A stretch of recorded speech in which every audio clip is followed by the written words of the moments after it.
প্রভুর করুণা যদি পাইবারে চাও, গভীর রাতে উঠে প্রভুর গুণগান গাও। রাতের গভীরে কেউ নাই, সব দরজা বন্ধ, আমার মাওলার দরজা বন্ধ নেই। আল্লাহ বলেন উদউনি আস্তাজিব লাকুম, বান্দা তুই চাইতে দেরি, দিতে মোটেও দেরি হবে না।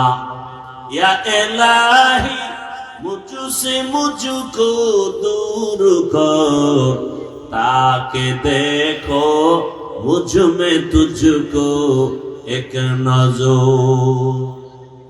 আল্লাহ তাআলা বলেন আমি যা জানি তোমরা তা জানো না রে ফেরেশতারা। এবার আমার আল্লাহ শ্রেষ্ঠ মানুষ বানাবেন।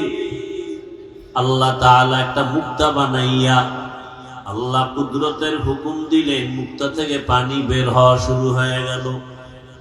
20 কোটি বর্গ মাইল এরিয়ায় পানি আসলো একটা মুক্তা থেকে। সুবহানাল্লাহ আসে না? কার কুদরত? মরা গাছে কথা বলতে পারে না, আল্লাহর কুদরতে পারেনি। বিশ্বাস আছে?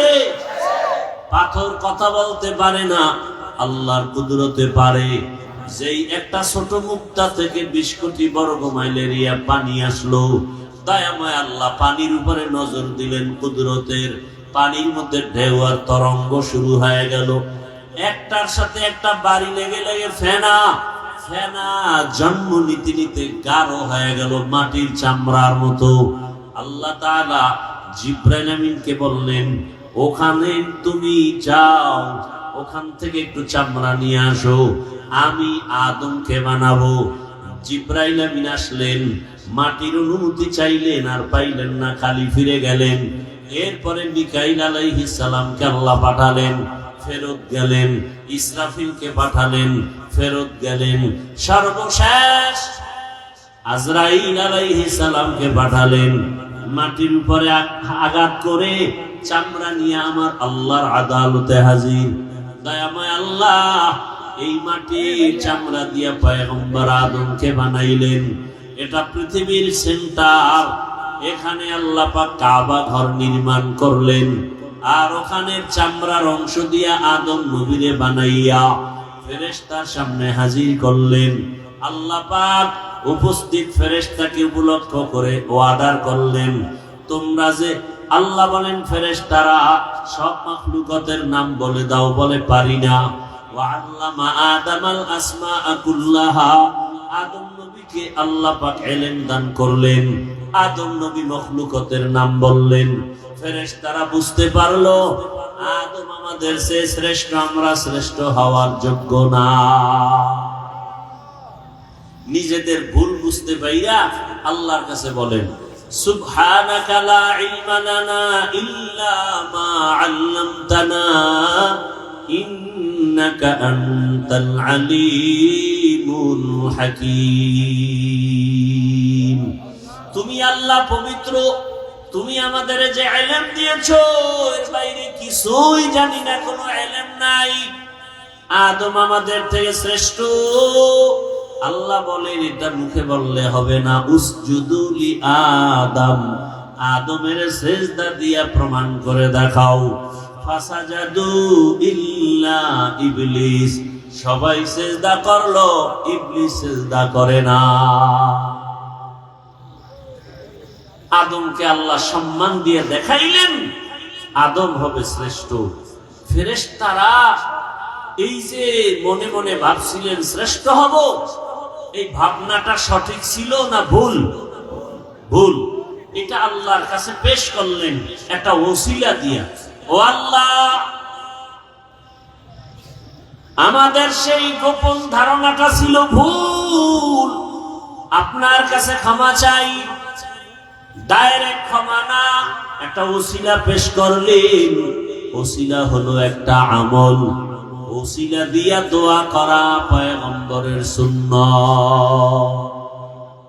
ওসিলা দিয়া দোয়া করা কি সুন্নাত, ওসিলা দিয়া দোয়া করা কি সুন্নাত।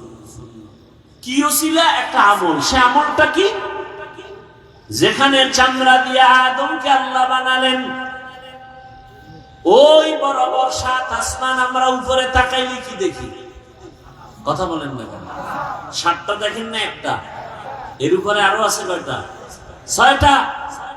নবীজি বলেন আমি মেরাজের রাত্রে গেলাম, প্রত্যেক আসমানে 2টা দরওয়াজা, দরওয়াজার মধ্যে নূরের তৈরি তালা লাগানো। আমি জিব্রাইল সহ সেখানে গেলাম, ঢুকলাম তালা খুলিয়া। এভাবে যাইতে যাইতে 7 আসমান দেখলাম। ও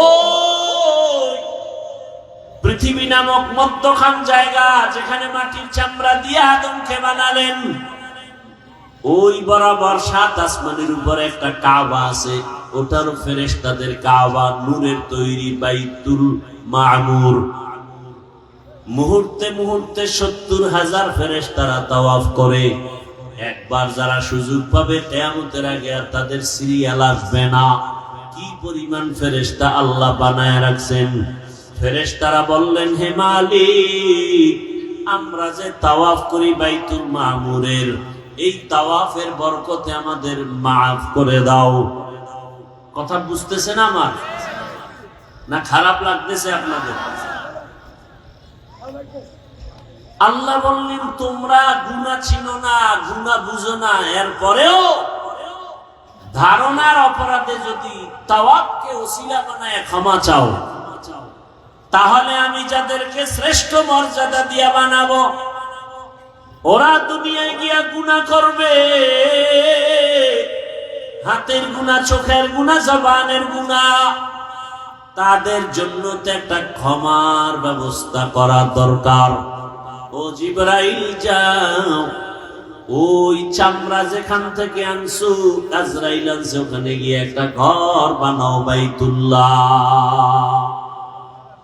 আর সাক্ষী থাকো, আমার ওই বাইতুল্লাহ যারা তাওয়াফ করে ক্ষমা চাইবে, আমি তার জীবনের সব গুনাহ মাফ করে দিব। আতিনা ফি দারে দুনিয়া না হাসান, আতিনা ফি দারে উকবা না হাসান, ইয়া গিয়াসাল মুস্তাগীসিন ইহদিনা লিফতিখারা বিল উলুমি ওয়াল গিনা। হর গরিদে নেको तू तैयार है, जो न मांगे उससे तू बेजार है। মানুষের গুনাহ ক্ষমা করানোর জন্য আল্লাহ বানাইলেন বাইতুল্লাহ ঘর। দুনিয়ার মধ্যখান জায়গা বাক্কা নগরীতে আল্লাহ ঘরটা বানায়া ওয়াদা করে দিলে, এই ঘর তাওয়াফ করলেই তার গুনাহ মাফ হবে। এটা কেমন বরকতের ঘর, তাকায়া দেখবে তাতেও আমলনামায় সওয়াব।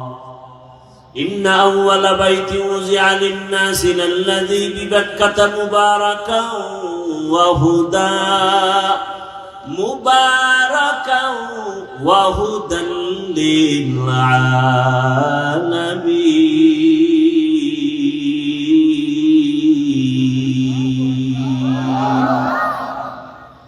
প্রথমে বাইতুল্লাহ আল্লাহ পাক নির্মাণ করাইলেন ফেরেশতার দ্বারা। এরপরে পয়গম্বর আদম আল্লাহ দুনিয়ায় পাঠাইছেন, তিনি বাইতুল্লাহর তাওয়াফ করছেন, হজ করছেন, তিনি বাইতুল্লাহ নির্মাণ করেছেন। আদম নবী জমিন থেকে বিদায়ের 600 বছর পর জমিনে মূর্তি পূজা শুরু হয়ে গেল। এই মূর্তি পূজায় লিপ্ত হতে হতে দুনিয়ার সবাই 600 বছর পর্যন্ত মূর্তি পূজাই করলো। আল্লাহ এই মূর্তি পূজার থেকে মানুষকে শিরক থেকে বাঁচানোর জন্য নবী পাঠাইলেন নূহ পয়গম্বর। নূহ আলাইহিস সালামকে আল্লাহ পাক পাঠাইয়া দাওয়াতের কাজ করালেন। 950 বছর পর্যন্ত নূহ আলাইহিস সালাম দাওয়াত দিলেন। 40 জন মুমিন কালেমা পড়ে মূর্তি পূজার থেকে ফিরিয়া গেল। এইবার আল্লাহ পাক রব্বুল আলামিন নূহ নবীর যুগে প্লাবন দিলেন, তুফান দিলেন, গজব। এক তুফানে সব ধ্বংস হয়ে গেল, কাবাটাও নিশ্চিহ্ন হয়ে গেল। নূহ নবীর 3 সন্তান সাম, হাম, ইয়াফাস, এই 3 জনের দ্বারা পুরো দুনিয়া আবার নতুন করে সাজানো হলো। তারা একটা শহর বানাইলেন, ইরাকের অন্তর্গত শহরের নাম শহরে বাবেল। ওই শহরে এক সময় এক বেঈমানের আবির্ভাব হলো নমরুদ। নমরুদ বাবেল শহরের ক্ষমতা নিয়ে জুলুম অত্যাচার শুরু করলো। সেই জুলুমকে বন্ধ করার জন্য আল্লাহ আরেকজন নবী পাঠাইলেন, ইব্রাহিম আলাইহিস সালাম। ইব্রাহিম আলাইহিস সালামকে দিয়া শেষ বয়সে পয়গম্বর ইব্রাহিম দোয়া করে একটা সন্তান পাইলেন, ছেলে সন্তান। হাজেরা আলাইহিস সালাম থেকে ইসমাইল। এই ইসমাইলকে নিয়ে বাইতুল্লাহর পার্শ্বে কোনো চিহ্ন নাই। নূহ নবীর প্লাবনে বাইতুল্লাহ নিশ্চিহ্ন হয়ে গেছে। এই জায়গায় জঙ্গল, একটা পশু পাখি নাই, কারণ সূর্যের আলো নাই, পানি নাই, খাদ্য নাই। ওখানে মা হাজেরা ইসমাইলের নিয়ে আল্লাহর নির্দেশে ইব্রাহিম নবী রাখলেন। ইসমাইল নবীর যখন 14 বছর বয়স, কম বেশি মাআল ইখতিলাফ, আল্লাহ কুরবানি করার হুকুম দিলেন। এর মাঝখানে বহু ঘটনা। বাইতুল্লাহ ইব্রাহিম নবী নতুন করে নির্মাণ করলেন। এই বাইতুল্লাহ 13 বার নতুন করে নির্মাণ করা হয়েছে। কতবার? 13 বার। ইব্রাহিম আলাইহিস সালামে বাইতুল্লাহকে নির্মাণ করলেন ইসমাইল সাথে। হাজী সাহেবরা হজে যায়, যত হজের কাম আমরা করি সব ইব্রাহিম, ইসমাইল আর হাজেরার স্মৃতিচারণ করি। আল্লাহর কাছে এটাই বড় দামি। যেমন পাথর মারা ইব্রাহিম আর ইসমাইল নবীর কাজ, হাজীদের জন্য এটা করতেই হবে, না হয় হজ বাতিল হয়ে যাবে। সাফা মারওয়ায় দৌড়াইলেন, ইসমাইলকে পানি দেওয়ার তালাশে আম্মাজান হাজেরা আলাইহিস সালাম। এই দৌড় হাজীদের উপরে আবশ্যক। যদি কোনো হাজী সাফা মারওয়ায় দৌড়ানো বন্ধ করে, হজ বাতিল। ভাইরা আমার, সন্তান জবাই করার পরীক্ষা, আর আল্লাহ তাআলা আমাদেরকে পশু জবাই করার পরীক্ষা দিয়ে দিলেন। সন্তান জবাই করা লাগবে না। وَلَنَبْلُوَنَّكُمْ بِشَيْءٍ مِّنَ الْخَوْفِ وَالْجُوعِ وَنَقْصٍ مِّنَ الْأَمْوَالِ وَالْأَنفُسِ وَالثَّمَرَاتِ وَبَشِّرِ الصَّابِرِينَ। 5টা জিনিসের দ্বারা পরীক্ষা। এর মধ্যে একটা হলো মাল। আল্লাহর পথে মাল ব্যয় করো। তোমার সামর্থ্য আছে 2টা গরু কিনে কোরবানি দেওয়ার, তুমি 2টা দাও মোটা তাজা। তোমার সামর্থ্য আছে 20,000 টাকা, তুমি কোরবানি দিবে একটা ছাগল, দাও, বাধা নাই। আর একজনেও কোরবানি দিবে, সামর্থ্য আছে একটা উট কিনার মতো, উট কিনে দাও। বড় গরু কিনার সামর্থ্য আছে, বড় গরু কিনে দাও। যাদের উপরে কোরবানি আবশ্যক না, এদেরকেও নবী বলেন হাজীদের নমুনা ভেতরে নাও। জিলহজ মাসের 1 তারিখ থেকে তারা নখ কাটবে না, চুল কাটবে না। তোমরাও নখ কাটিও না, চুল কাটিও না। এই আমলটা কোরবানি দেওয়া পর্যন্ত রেডি রাখো। বাইতুল্লাহর হজে যদিও তুমি হাজী হতে যেতে পারো নাই, আল্লাহ তোমাকে বরকত দান করবেন। আর নামাজ আদায় করে আল্লাহর দরবারে কান্না করো, দোয়া করো, হে আল্লাহ, যেই বাইতুল্লাহ এত দামি ঘর, যেই এরিয়ায় গিয়ে একবার আল্লাহ বললে 1 লক্ষ বার আল্লাহ বলার সওয়াব, একটা সিজদা দিলে 1 লক্ষ বার সিজদার সওয়াব। এত দামি ঘর, যেখানে গেলে গুনাহগার আর গুনাহগার থাকে না। ওই বাইতুল্লাহ যাওয়ার তৌফিক দাও ও আল্লাহ। নবীর রওজা জিয়ারতের তৌফিক দাও। যেতে না পারলে অন্তত আল্লাহ নবীর আদর্শওয়ালা বানায় দাও। বাইতুল্লাহ যারা গেছে তাদের নমুনা অর্জনের ব্যবস্থা করে দাও। ও আমার যুবক বাবারা, বৃদ্ধ বাবাজিরা, পর্দার আড়ালের মা বোনেরা, দুনিয়ার রং তামাশায় পড়িয়া গুনাহ তো কম করেন নাই। আরে দাড়ি কাটা কবিরা গুনাহ। কতবার যুবকরা দাড়ি কাটলা, বেপরদায় চললা, মা বাবার সাথে বেয়াদবি, শিক্ষকের সাথে বেয়াদবি, ওলামায়ে কেরামের সাথে বেয়াদবি। ও ব্যবসায়ী বাবারা, ও চাকরিজীবী বাবারা, আপনাদের মতো কত ব্যবসায়ী, কত চাকরিজীবী 5 ওয়াক্ত নামাজ পড়ে আছে না নাই? আপনি নিজেকে জিজ্ঞাসা করেন, আপনি কেন পারবেন না?